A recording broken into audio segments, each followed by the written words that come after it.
Hi friends, welcome back to SR kitchens. మా channel మీకు నచ్చినట్లయితే సబ్స్క్రైబ్ చేయండి. ఫ్రెండ్స్, ఇదేం కూర తెలుసా? ఉల్లికాడలు పెసరపప్పు కూర అండి. చాలా టేస్టీగా ఉంటుంది.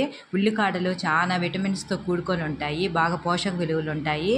ఖచ్చితంగా వారానికి ఒక్కసారైనా సరే ఉల్లికాడలు తెచ్చుకొని మన కూర చేసుకొని తినాలి. దాన్ని పెసరపప్పు కాంబినేషన్ చేసుకుంటే భలే బాగుంటుందండి. ఫస్ట్ ఒక ఉల్లిపాయ కోసి ఏగాక ఉప్పు పసుపు వేసి వేగాక అప్పుడు ఒక గంట నానబెట్టుకున్న పెసరపప్పుని దాంట్లో ఒక 2-3 టేబుల్ స్పూన్లు కలపాలి. తర్వాత ఉల్లికాడలు బాగా కడుక్కొని దాంట్లో వేయాలి.